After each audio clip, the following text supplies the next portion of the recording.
저는 올해 73이 된 이동수입니다. 뜻밖의 낙상 사고를 계기로 저는 자식보다 더 중요한 세 가지를 깨닫게 되었습니다. 여러분은 예상치 못한 사고가 노후에 대한 생각을 완전히 뒤바꿔 놓을 수 있다는 것을 상상해 본 적이 있나요? 오늘 이야기의 주인공은 대구 수성구에 사는 73세 남성 이동수 씨입니다. 그는 평생을 가족을 위해 일했고 자식들은 건강하게 자라나 각자 자립했습니다. 그러나 응급실 침대에 누워 몸의 고통을 느낀 순간 그는 비로소 깨달았습니다. 인생의 마지막 순간에 진정으로 의지할 수 있는 것이 무엇인지를 말이죠. 돈은 써버리면 사라지고 자식들이 냉정한 것도 아닙니다. 문제는 전혀 다른 곳에 있었습니다. 그는 자신의 모든 것을 가족에게 주었지만 결국 홀로 남은 인생을 맞이하게 된 것입니다. 그것이 계기가 되어 그는 완전히 정신을 차렸고 노후의 삶을 근본적으로 바꾸는 세 가지 중대한 결정을 내리게 되었습니다. 여러분도 아마 그 세 가지가 무엇인지, 왜 그것이 자식보다 더 중요한지 궁금하실 것입니다. 이 이야기는 결코 자극적인 것이 아니라 누구에게나 일어날 수 있는 현실입니다. 오늘은 노년기에 진정으로 중요한 세 가지를 어떻게 판단하고 어떻게 지켜낼 수 있는지를 함께 생각해 보려 합니다. 의사는 낮은 목소리로 그러나 확실하게 말했습니다. 이 선생님, 현재 상태를 보면 재활치료와 함께 장기적인 요양 계획을 세우시는 게 좋겠습니다. 저는 천천히 고개를 끄덕였지만 마음은 이미 차갑게 식어 있었습니다. 병실 앞 복도에는 장남 승호와 둘째 딸 미연이 앉아 있었습니다. 두 사람은 서로 눈을 마주치며 숨소리조차 조심스러울 만큼 무거운 분위기가 감돌고 있었습니다. 아버지, 근처 요양센터에 잠깐 계시는 게 어때요? 거기가 더 전문적으로 관리해 주실 수 있을 것 같아서요. 승호가 침묵을 깨고 말했습니다.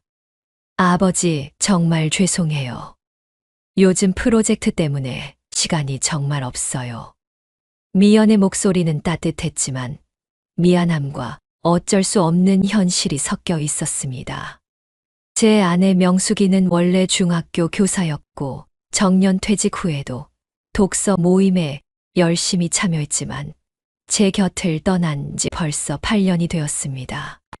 그동안 저는 매일 아침 일찍 일어나 동네를 산책하며 노인정 바둑 모임에도 빠짐없이 참여해왔습니다. 솔직히 동네 어르신들 누구보다 건강하다고 생각했죠. 그러나 이번 낙상 사고는 제 삶을 완전히 뒤흔들었습니다. 정밀 검사, 물리치료, 마치 인생의 결산서가 갑자기 펼쳐진 기분이었습니다. 눈앞에 자식들을 바라보며 저는 한 가지 진실을 깨달았습니다.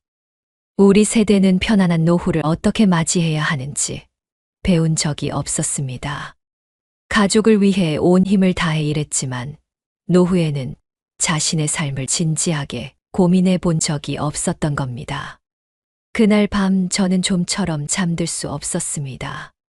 의사의 말, 자식들의 표정, 병실의 고요함, 아내의 사진, 모든 것이 머릿속을 맴돌았습니다. 문득 같은 아파트에 사는 최인철 씨의 말이 떠올랐습니다. 나이 드는 게 무서운 게 아니야. 준비 없이 나이 드는 게 무서운 거지. 저는 집으로 돌아가기로 결심했습니다. 도망치기 위해서도 화가 나서도 아닙니다. 남은 인생을 스스로 선택하겠다는 결단이었습니다. 저희 삶은 결코 풍족하다고는 말할 수 없지만 그래도 한 걸음씩 나아가며 두 아이를 잘 키워냈습니다. 젊은 시절 저는 대구시청의 도시계획과에서 근무했었습니다. 안정적인 공무원이었지만 일이 쉽지는 않았습니다. 당시 한국 사회는 아직 전통적인 가족 중심의 분위기가 강했기에 모든 것을 가족이 책임지는 것이 당연시되던 시절이었습니다. 저는 아내 명숙이와 함께 100원, 1000원도 아껴가며 장남 승호를 대학에 보내고 미연이는 교육대학에 다녔습니다. 퇴직 후엔 퇴직금을 받아 월 160만 원 정도의 공무원 연금으로 생활하기 시작했습니다. 약값과 생활비를 제외하면 간신히 생활이 가능한 수준이었죠. 명숙이가 살아있을 때는 매주 주말마다 앞산 공원을 함께 산책하고 아침 일찍 커피를 마시며 지역 봉사 활동에도 함께 참여했습니다. 그 시절에는 오히려 젊었을 때보다 노년이 더 평화롭다고 느꼈습니다. 하지만 명숙이는 너무도 갑작스럽게 세상을 떠났습니다. 앰뷸런스에 실려 병원에 도착했을 때는 이미 의식이 없었습니다. 그날 이후 집은 갑자기 텅 비어버렸습니다. 귀가하는 것이 두려웠고 혼자 앉는 식탁이 두려웠고 밖에 나갈 땐 옷 한 벌 더 챙기라며 챙겨주는 사람이 사라진 것이 무엇보다 두려웠습니다. 그때부터 저는 모든 관심을 자식들에게 쏟게 되었습니다. 승호가 결혼해서 집을 마련할 때 계약금이 급히 필요하다고 했습니다. 그의 전화를 받고 저는 망설임 없이 통장에서 700만 원을 꺼내 그에게 주었습니다. 그 집은 대구 동구에 있는 작은 아파트였고 비싼 편은 아니었지만 그들 부부에게는 첫 보금자리였습니다. 미연이는 결혼 후 육아 때문에 직장을 잠시 그만두었습니다. 생활의 부담은 고스란히 그녀에게 쏠렸습니다. 어느 날 아이들 학원비가 필요하다고 말했습니다. 저는 곧바로 돈을 보냈습니다. 이후에도 미연이는 정서적으로 힘든 시기가 있었고 손주를 놀이 학교에 보낼 비용도 보태주었습니다. 손주가 태권도를 배우고 싶다고 하면 고개를 끄덕였고 손녀가 발레를 계속 배우고 싶다고 하면 또 끄덕였습니다. 여름이 되자 미연이는 아이들에게 수영을 가르치고 싶다며 말했고 저는 역시 고개를 끄덕였습니다. 손주가 감기에 걸렸을 때는 수성구의 한의원에 직접 데리고 가서 진료비까지 냈습니다. 저는 미연이에게 걱정을 끼치고 싶지 않아 아무 말도 하지 않았습니다. 처음엔 저는 행복한 아버지라고 느꼈습니다. 자식들이 무엇인가를 필요로 하고 제가 그것을 해결해 줄 수 있다는 것. 그것은 제가 아직도 필요한 존재라는 증거 같았기 때문입니다. 우리 세대는 자식이 전부이며 부모는 말없이 희생해야 한다는 교육을 받아왔습니다. 하지만 몇 년이 지나고 제 통장의 잔고는 언젠가 4천만 원 이상 있었던 예금이 이제는 100만 원도 남지 않게 되었습니다. 지금도 기억납니다. 은행 창구 직원이 살짝 고개를 갸우뚱하며 조심스럽게 말했습니다. 이 선생님, 현재 잔액은 93만 원입니다. 그 순간 제 머릿속은 하얘졌습니다. 지금 한국 사회에서 갑작스러운 질병이나 예상치 못한 상황이 발생한다면 이 금액으로는 한 달도 버티지 못할 수도 있습니다. 사실 저도 가끔은 생각했습니다. 나 자신을 위해서도 저축을 해두어야 하는 것이 아닐까라고요. 하지만 자식들이 힘들어하는 얼굴을 볼 때마다 거절할 용기가 나지 않았습니다. 그들에겐 그들 나름의 사정이 있고 나는 이제 늙었으니까 조금만 참으면 된다고 생각했습니다. 하지만 그건 큰 착각이었습니다. 저는 잊고 있었던 겁니다. 건강은 영원하지 않다는 사실을, 시간은 누구도 기다려주지 않는다는 현실을, 그리고 내가 쓰러졌을 때 결국 나를 지켜줄 수 있는 건 나 자신뿐이라는 진실을 말입니다. 그 사실을 저는 실제로 넘어지고 나서야 알게 되었습니다. 그날 아침도 평소처럼 집 근처 산책로를 걷기 위해 외출 준비를 하고 있었습니다. 계단을 내려가던 중 갑자기 발을 헛디뎌 그대로 굴러떨어졌습니다. 마치 온몸이 공중에 뜬 것 같은 느낌이었고 다음 순간 바닥에 세게 부딪혔습니다. 저는 계단 밑에 쓰러진 채 일어날 수가 없었습니다. 등과 허리에 찌릿한 통증이 밀려왔고 식은땀이 주르륵 흘러 옷이 금세 젖어버렸습니다. 운이 좋았던 것은 바로 아래층에 사는 김영희 씨가 마침 나오다가 제 모습을 보고 바로 구급차를 불러줬다는 점이었습니다. 저는 경북대학교 병원 응급실로 실려갔고 그곳에서 정 교수님의 진단을 받았습니다. 결과는 요추 압박 골절과 경미한 뇌진탕 증상이었습니다. 다행히 빨리 발견되어 큰 수술은 필요 없었습니다. 그러나 병원 측은 일정 기간 입원이 필요하다고 했습니다. 엑스레이와 CT 촬영을 통한 지속적인 경과 관찰이 필요하다는 설명이었죠. 이 소식을 듣고 아이들은 병실로 모였습니다. 침대를 둘러싼 세 사람의 표정은 마치 겨울 아침 안개처럼 무겁고 조용했습니다. 장남 승호는 차트를 넘기며 심각한 얼굴로 말했습니다. 아버지, 지금 건강 상태로는 솔직히 혼자 사는 건 위험해요. 요양시설에 들어가시는 게 훨씬 안전할 것 같아요. 맞아요. 요양시설에는 24시간 간호사도 있고 식사나 빨래 같은 것도 다 해주니까 불편하지도 않으실 거예요. 미연이가 덧붙였습니다. 며느리 수진이도 조용히 말했습니다. 저희 집도 가까우니 주말마다 찾아뵐게요. 저는 아무 말 없이 그들의 이야기를 들었습니다. 아이들의 말 하나하나가 마치 차가운 빗물처럼 온몸에 스며드는 것 같았습니다. 그들이 하는 말은 모두 맞았습니다. 요즘 한국의 요양시설은 잘 관리되고 깨끗하며 시스템도 잘 갖춰져 있습니다. 자식들에게 부담도 주지 않죠. 하지만 단 하나 아무도 제게 묻지 않았습니다. 아버지는 정말 그것을 원하시나요? 그렇다면 우리가 번갈아 아버지 집에서 며칠씩 지내볼까라는 말도 없었습니다.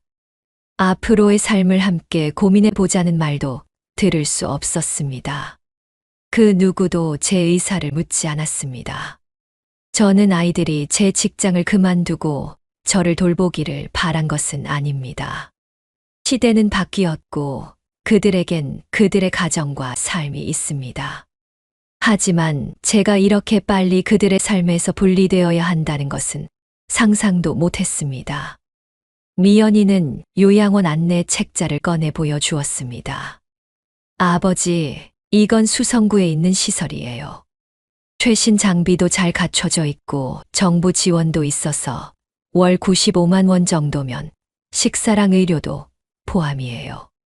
그 숫자들이 제 머릿속을 계속 맴돌았습니다. 지금 제 연금은 월 160만 원. 관리비와 최소한의 생활비를 제외하고 약과 전기 건강검진 비용까지 고려하면 그 요양원에 입소하는 건 제 모든 수입을 거기에 쏟아붓는다는 의미였습니다. 저는 고개를 끄덕이지도 거절하지도 않고 조용히 말했습니다. 집에 돌아가서 조금만 생각해 보고 싶구나. 아이들은 고개를 끄덕이며 마치 큰 짐을 내려놓은 듯 안도하는 표정을 지었습니다.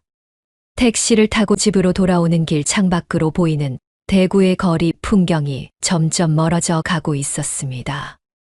그때 제 마음속에 하나의 생각이 분명하게 떠올랐습니다. 이대로라면 내 노후가 전부 남의 손에 의해 결정되어 버리겠구나. 그 순간 저는 완전히 깨어났습니다. 바뀐 것은 아이들이 아니라 바로 저였습니다.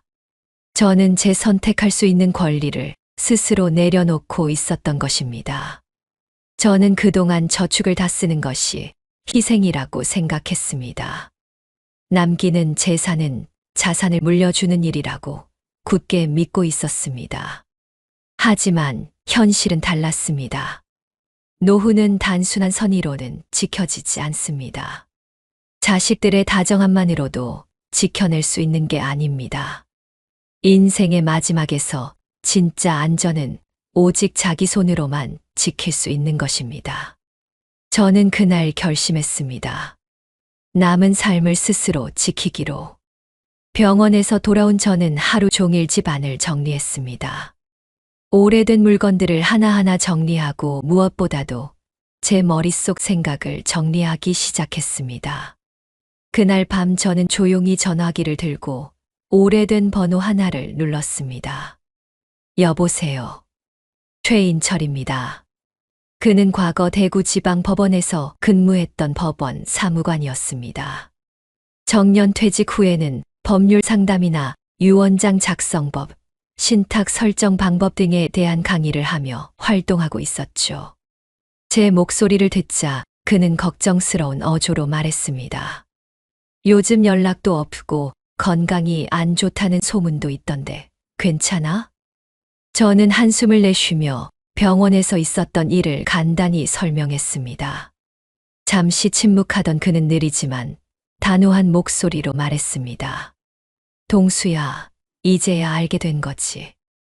결국 마지막까지 널 보장해 주는 건 너 자신이라는 거. 나도 한때는 너랑 똑같았어. 너무 믿었고 너무 기대했지. 그는 자신의 아파트를 딸에게 넘긴 이야기를 들려주었습니다. 그걸로 딸이 마음 놓고 자신을 돌봐줄 거라 생각했지만 결과는 정반대였습니다. 오히려 눈치를 보며 매사에 허락을 구해야 하는 신세가 되었다고 했습니다. 내가 뭘 어쨌다고 이렇게까지 돼야 해. 그는 한숨과 함께 씁쓸하게 말했습니다. 지금 생각해보면 그렇게 전부 넘겨 줄 필요는 없었어. 그는 차분하고 단호한 목소리로 덧붙였습니다. 동수야, 잘 들어. 지금 시대의 노인이 반드시 지켜야 할 건 세 가지야. 바로 돈, 건강, 그리고 집이다. 그 중 하나라도 빠지면 그냥 쓸모없는 사람처럼 취급당하는 세상이야. 저는 아무 말도 하지 못했습니다. 가슴 한편에 쓰디쓴 감정이 올라왔습니다. 왜냐하면 그가 말한 내용이 너무나도 전곡을 찔렀기 때문입니다.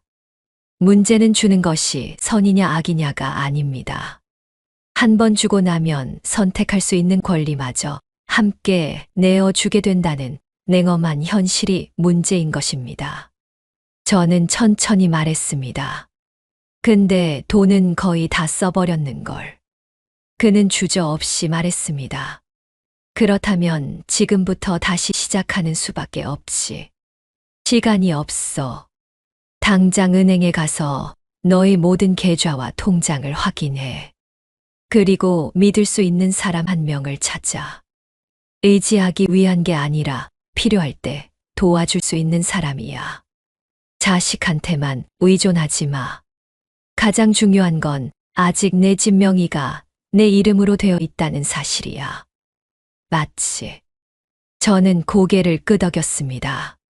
그래, 맞아. 좋아. 그럼 연락 줘. 내가 유언장 작성 도와줄게. 전화를 끊고 저는 그 자리에 가만히 앉아 있었습니다. 밖에서는 수성구 아파트 단지의 가로등이 베란다, 창을 조용히 비추고 있었고 어디선가 고요한 바람이 불어왔습니다. 그 순간 저는 깨달았습니다. 나는 아직 완전히 끝난 존재가 아니었다는 것. 하늘이 내게 한 번 더 기회를 준 것. 그리고 이제는 절대 다시는 내 인생을 남에게 맡겨선 안 된다는 것을 말입니다. 그동안 저는 가족에게는 무조건 따뜻해야 한다는 믿음을 가지고 살아왔습니다. 그러나 이제는 압니다. 끝이 없는 다정함은 결국 내 존엄마저 잃게 만든다는 것을. 이제부터 저는 제 삶의 길을 다시 잡기로 결심했습니다. 자식들과 싸우기 위해서가 아닙니다. 도망칠 길을 만들기 위해서도 아닙니다. 단지 남은 인생을 지키기 위한 방어벽을 세우기 위해서입니다. 다음 날 아침 나는 더 이상 망설이지 않았다. 최인철의 조언을 따르기로 하고 나는 인생을 바꾸기 위한 행동을 시작했다. 가장 먼저 해야 할 일은 금전적인 주도권을 다시 되찾는 것이었다. 모든 자산을 다시 내 손으로 되돌리는 결심부터 시작했다. 첫걸음으로 나는 내가 공무원 연금을 수령하던 은행인 수성구 신한은행을 찾았다. 이곳은 지난 10여 년간 매달 연금이 입금되던 계좌가 있던 곳이었다. 과거에는 편리함을 위해 장남 승호에게 이체 및 금융 업무 권한을 위임해 놓았지만 이번에는 직원에게 모든 제3자 접근 권한을 해제해 달라고 요청했다. 앞으로는 내 서명과 본인 확인 없이는 어떤 출금도 불가능하다. 자녀와 관련된 자동, 이체도 모두 해지했다. 연동되어 있던 신용카드도 해지하고 자동 결제는 전부 중단했다. 새로운 체크카드를 발급받고 사용 한도도 낮게 설정했다. 일상적으로 사용하는 계좌에는 소액만 남겨두고 대부분은 해지 불가한 정기예금으로 이동시켰다. 온라인 송금이나 이체는 불가능하게 하고 창구 방문 시 본인 확인 절차를 거쳐야만 처리되도록 요청했다. 누군가를 의심해서 그런 것이 아니다. 다만 감정에 쉽게 휩쓸리는 내 자신으로부터 나를 지키기 위한 이성의 방화벽을 세운 것이었다. 그리고 나는 간단한 가계부 앱을 사용하기 시작했다. 전기세, 수도세, 식비, 약값 모든 지출을 꼼꼼히 기록했다. 매달 지출 목표는 190만 원 이내. 남은 금액은 비상 예비자금으로 별도 계좌에 이체해 보관했다. 그리고 나 자신에게 3가지 경제 원칙을 적용했다. 필요하지 않다면 주지 않는다. 빌려주지 않는다. 보증 서지 않는다. 저축은 단지 숫자가 아니라 노년의 지도를 그리는 나침반이다. 건강에 문제가 생겼을 때 나를 지킬 수 있는 건 결국 저축밖에 없다. 나는 더 나아가 장기 요양 계획을 세우기로 마음먹었다. 어차피 혼자니까라는 체념 때문이 아니라 어떻게 살아갈지를 스스로 정하고 싶어서다. 나는 돌봄받는 대상이 아니라 돌봄을 선택할 수 있는 사람이 되고 싶었다. 다음 날 나는 수성구 노인복지관에 연락해 제가 요양 서비스 신청을 했다. 담당자는 매우 정중하고 친절하게 안내해 주었고 다음과 같은 공공돌봄 서비스를 이용할 수 있다고 설명해 주었다. 주 2회 청소 서비스, 목욕, 생활케어 보조, 병원 및 장보기 동행. 요금은 월 약 75만 원 정도로 비교적 합리적이었다. 하지만 공공 서비스에는 대기 명단과 인력 부족 같은 한계도 있었다. 그때 나는 근처에 사는 이웃 황순자 할머니의 소개로 중년 여성인 정미경 씨를 만나게 되었다. 그녀는 예전에 달서구에서 3명의 노인을 돌본 경험이 있었고 우리 동네에서도 평판이 좋았다. 우리는 집에서 처음 만났고 나는 내 희망사항을 분명히 전달했다. 매일 아침 식사 준비와 간단한 청소를 부탁드리고 싶습니다. 오후에는 함께 산책도 나가고 필요할 땐 병원이나 문화센터 행사도 동행해 주셨으면 해요. 근무는 주 5일, 월급은 125만 원, 근무일, 휴일, 급여 모두 계약서로 명확히 작성했다. 정 씨는 간호사는 아니지만 저에게는 단순한 도우미가 아닌 함께 살아가는 동반자였습니다. 그녀가 처음 제게 했던 말을 저는 지금도 잊지 못합니다. 이 선생님은 환자가 아니세요. 아직 살아갈 이유가 많은 분입니다. 그 말은 냉기 가득했던 제 마음 깊은 곳을 조용히 깨워주었습니다. 저는 아직 살아 있습니다. 그리고 저는 제 존엄을 지키며 살고 싶다는 마음이 분명히 생겼습니다. 노후의 존엄을 지키기 위한 3가지 요소. 그것은 바로 법적 수단으로 경계를 그어두는 것입니다. 이 집은 아내 명숙이와 제가 평생을 함께하며 일궈낸 소중한 자산입니다.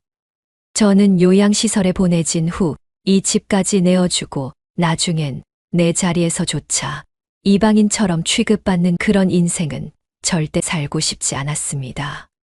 돈 그것은 자기 결정권입니다. 사치가 필요한 건 아닙니다. 하지만 타인의 선의에만 의존하지 않는 삶은 최소한의 조건입니다. 건강. 그것은 마지막 자유입니다. 몸이 약해져도 나의 삶의 방식을 내 스스로 선택할 권리는 남아 있어야 합니다. 최인철 씨는 제 집으로 와서 공식적인 유언장 작성을 도와주었습니다. 우리는 3가지 분명한 조건을 설정했고 각각의 항목에 서명과 날인을 했으며 영상 기록도 남겼습니다. 그 후 저는 모든 서류를 법무사무소에 맡기고 정식 공증 절차를 거쳐 등기소에 등록 요청을 마쳤습니다. 모든 절차가 끝난 후 저는 베란다에 앉아 뜨거운 차를 한 잔 손에 들었습니다. 아침 햇살이 창틀 사이로 스며들고 있었고 조용히 골목을 걷는 사람들의 발걸음 소리가 들려왔습니다. 정말 오랜만에 느끼는 감정이었습니다. 명확함 그리고 따뜻하고 평온한 기분. 지난 8년 동안 저는 희생을 통해 가족의 평화를 지키려 했습니다.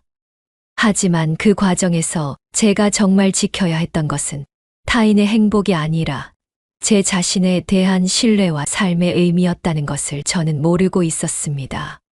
그 신뢰는 자식들이 주는 것이 아니라 제가 스스로 결정하고 행동으로 쌓아올려 되찾은 것이었습니다. 오늘부터 저는 저만의 방식으로 살아갈 것입니다.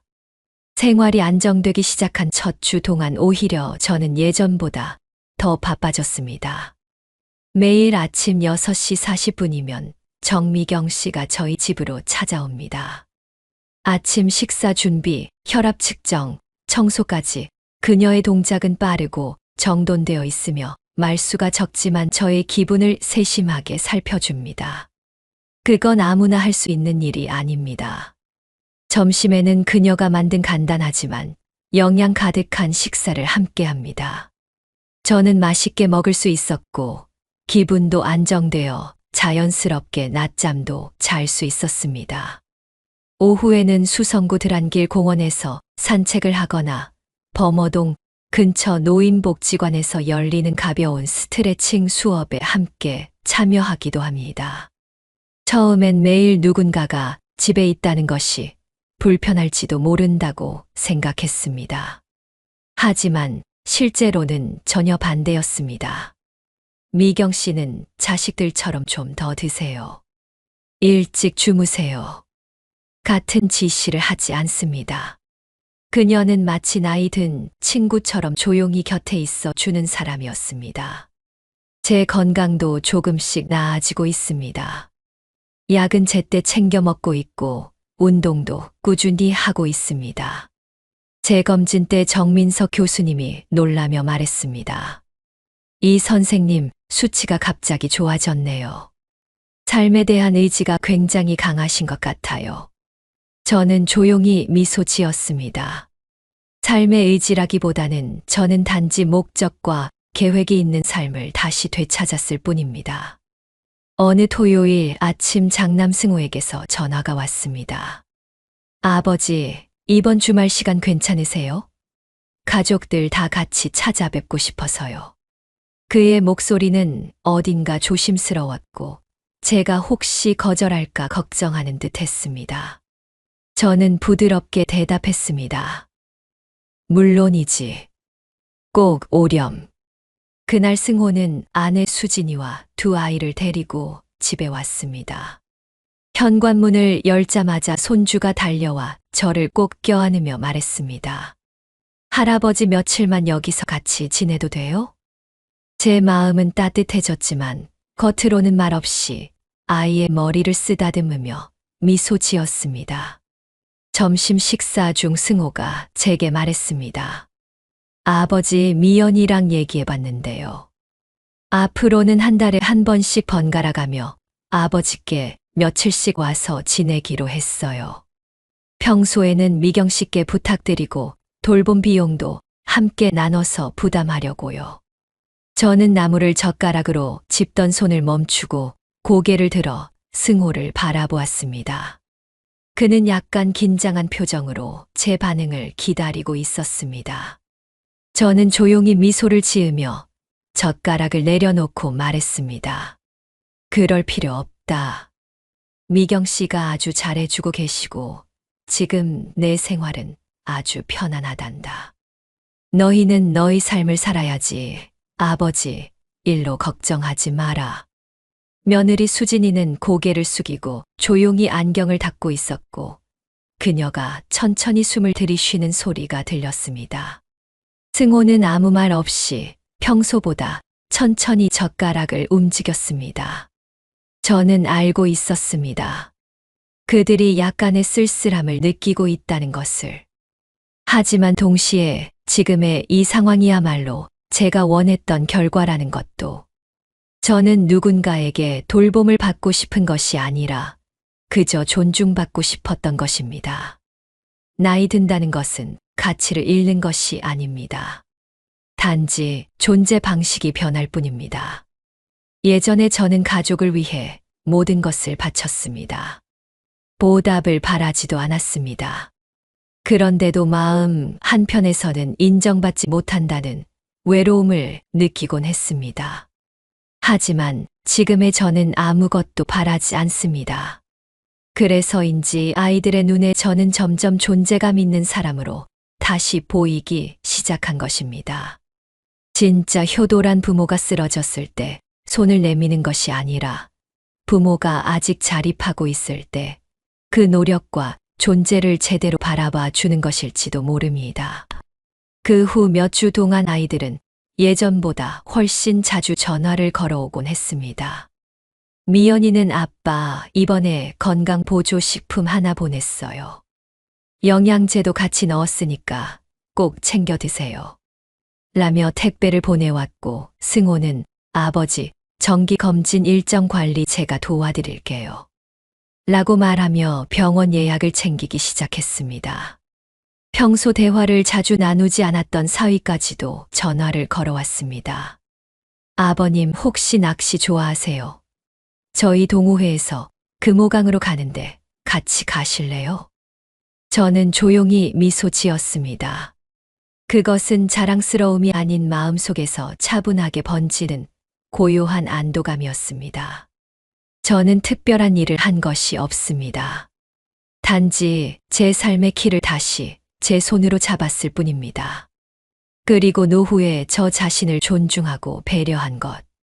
그것만으로도 작은 변화가 아이들의 시선을 천천히 바꾸어 놓은 것입니다. 어느 날 설거지를 도와주던 정미경 씨가 조용히 말했습니다. 이 선생님 자녀분들 사실 정말 많이 신경 쓰고 계세요. 다만 지금까지 어떻게 표현해야 할지 몰랐던 것뿐이에요. 저는 고개를 끄덕였습니다. 그 이상 어떤 말도 필요하지 않았습니다. 배려란 표현할 수 있는 여백이 필요한 법이니까요. 이제야 저는 진정한 강함이란 무엇인지 이해하게 되었습니다. 그것은 고집을 피우는 것이 아니라 사랑하는 이들이 의무가 아닌 진심으로 다가올 수 있도록 내 쪽에서 여유와 안정을 마련해 주는 것이라는 걸 말이죠. 삶에는 직접 경험하지 않으면 절대 배울 수 없는 교훈이 있습니다. 지난 1년간 저는 자주 베란다에 혼자 앉아 있었습니다. 제 손으로 가꾼 화분 옆 안에 명숙이가 생전에 즐겨 앉던 등나무 의자가 여전히 제 옆에 놓여 있습니다. 문득 이런 생각이 들었습니다. 그날 내가 넘어지지 않았다면 모든 게 예전처럼 계속됐을까? 내가 여전히 모든 걸 바치면 아이들도 자연스럽게 나를 돌봐줄 거라 믿고 있었겠지. 하지만 현실은 저에게 가르쳐 주었습니다. 사랑은 돈으로 만들어지는 것이 아니고 끝없는 희생이 반드시 보답받는 것도 아니라는 것. 노후란 결국 삶의 중심축을 타인이 아닌 나 자신에게 되돌리는 시간입니다. 그동안의 시간을 되돌아보며 저는 마침내 깨달았습니다. 노후의 마음의 평화를 지키기 위해 가장 중요한 3가지 요소는 바로 이것입니다. 돈 자랑하기 위해서가 아니라 선택할 권리를 지키기 위한 것. 예전에 저는 필요한 만큼만 있으면 된다고 생각하며 너무 쉽게 돈을 내어주곤 했습니다. 하지만 이제는 압니다. 충분하다는 것은 오늘 다 쓰는 것이 아니라 내일을 위해 남겨두는 것이라는 거죠. 건강 오래 살기 위한 것이 아니라 나답게 살기 위한 조건입니다. 저는 식습관을 고치고 정기 검진을 성실히 받으며 매일 가벼운 운동을 하고 있습니다. 그 이유는 더 오래 살기 위함이 아니라 오늘 내가 무엇을 하고 어디에 가고 누구를 만날지를 스스로 결정할 수 있는 자유를 지키기 위해서입니다. 집 계좌 잔고보다 중요한 것. 노후의 자유는 통장에 있는 숫자가 아니라 두 발로 서서 걸어갈 수 있는 힘과 익숙한 공간에서 오는 것입니다. 저는 의료 전문가는 아닙니다. 하지만 확실히 알고 있습니다. 하루 3,000보 걷기, 자기 전 물 마시는 습관 들이기, 소변 참지 않기, 약은 제때 복용하기. 이 작고 단순한 습관들이 내가 스스로 결정하며 살아가는 날들을 지탱해 주고 있습니다. 요즘의 저의 일상은 이렇습니다. 아침마다 저는 수성구의 조용한 집에서 창문을 열고 햇살을 맞이합니다. 주방에서는 미경 씨가 끓이는 미역국, 흰밥, 구운 고등어 냄새가 퍼집니다. 거실에는 제가 가꾼 난초 화분과 제스민 향이 가득하고 밖에서는 지나가는 이웃의 좋은 아침입니다. 라는 따뜻한 인사가 들려옵니다. 이제 저는 자식들이 매일같이 찾아오길 바라지도 않고 과거의 차가운 반응에 상처받지도 않습니다. 지금의 우리는 자연스럽고 억지스럽지 않으며 그저 편안하고 길게 이어지는 관계 속에 살고 있습니다. 어느 날 손녀가 방학을 맞아 집에 머물렀습니다. 우리는 함께 근처 공원에 가서 배드민턴을 치고 연못 주변을 산책하고 작은 카페에서 호두 과자와 유자차를 나눠 마셨습니다. 그때 손녀가 물었습니다. 할아버지 혼자 계시면 안 외로우세요? 저는 웃으며 대답했습니다. 전혀 안 외롭단다. 책도 읽고 운동도 하고 친구들이랑 바둑도 두고 바빠서 외로울 틈이 없지. 아직 손녀는 그 말을 온전히 이해하지 못할지도 모릅니다. 하지만 저는 압니다. 그 말은 제가 오랜 길을 걸어오며 마침내 얻어낸 삶의 진심이라는 거죠. 저는 자식들을 위해 희생했던 삶을 후회하지 않습니다. 그러나 그보다 더 감사한 건 그 과정 속에서 다시 나 자신을 되찾았다는 사실입니다. 그리고 그 중심엔 그 무엇보다 소중한 존엄이 있었습니다. 우리 전후 세대에게 있어서 명예나 존엄이란 건 큰 소리로 말하는 것이 아니라 조용히 끝까지 지켜내는 것이었습니다. 그것은 혼자 살아갈 수 있는 내면의 강함, 생활비를 스스로 관리하고 돈을 직접 관리하며 삶의 마지막을 자신의 손으로 결정하는 용기로 드러납니다. 많은 친구들이 제게 이렇게 말합니다. 요즘 젊은 세대는 정말 많은 부담을 안고 살아. 부모에게 무례한 게 아니라 시대가 바뀐 거야. 저는 그 말에 고개를 끄덕입니다. 그래서 바로 지금 시대가 바뀌었기 때문에 부모인 우리도 변해야만 한다고 생각합니다. 언제까지나 부모가 자식을 돌보고 자식이 늙은 부모를 책임진다는 식의 고정관념에 묶여 있어서는 안 됩니다. 서로에게 적당한 거리감과 여백을 배우는 것이 필요합니다. 가끔 아이들이 제게 물어봅니다. 아버지 필요한 거 있으세요? 그럴 때마다 저는 이렇게 대답합니다. 지금의 아버지에겐 부족한 것이 아무것도 없단다. 왜냐하면 저는 이미 제 몫의 삶을 손에 넣었기 때문입니다. 하루 3끼를 맛있게 먹고 자유롭게 걸어 다닐 수 있으며 푹 잘 수 있는 건강 작지만 정든 공간에서 언제든지 전화할 수 있는 나이 든 친구들이 있다는 것. 그것이야말로 노년기의 가장 확실한 자산입니다. 혹시 이 글을 듣고 있는 당신도 저와 비슷한 나이에 접어들었고 한때의 저처럼 마음이 흔들렸던 적이 있다면 자식들에게 계속 주어야 할까? 모든 걸 희생해야 할까? 기대해도 되는 걸까? 저는 당신께 이렇게 말하고 싶습니다. 노후의 행복은 자식이 마련해 주는 것이 아니라 자신이 미리 준비해 두는 것입니다. 돈을 지킨다는 것은 안심을 갖는 것, 건강을 지킨다는 것은 자유를 갖는 것, 집을 지킨다는 것은 자신감을 갖는 것. 이 세 가지는 인생의 후반전을 자부심과 자립심을 가지고 살아가기 위한 최강의 무기입니다. 그리고 그것은 당신의 자녀와 손주들에게 최고의 본보기가 되기도 합니다. 왜냐하면 언젠가 그들도 알게 될 테니까요. 존엄을 지키며 자신의 삶을 선택하고 살아가는 부모는 절대 짐이 아니며 마음속에서 가장 든든한 존재라는 것을. 지금 저는 다시 베란다에 앉아 있습니다. 하늘이 서서히 밝아오고 있고 마음은 그저 고요하고 평온합니다. 이제까지의 인생에서 저는 셀 수 없을 만큼 많은 결정을 내려왔습니다. 그 중엔 옳았던 것도 틀렸던 것도 있었습니다. 하지만 이 마지막 결정만큼은 분명히 말할 수 있습니다. 이건 내 인생을 내 손으로 다시 정돈하는 일이다. 오늘 이야기를 통해 제가 전하고 싶은 건 단 하나입니다. 자식을 의심하라는 것이 아닙니다. 그저 이 말만 꼭 기억해 주세요. 당신이 돈을 지키고 건강을 관리하고 집을 지킨다면 이제는 누구에게도 의존할 필요 없습니다. 아무것도 두려워하지 않아도 됩니다. 스스로 삶을 정비한다는 것은 누군가에게 기대기 위해서가 아니라 노년에 손해보지 않기 위한 가장 현명한 선택입니다.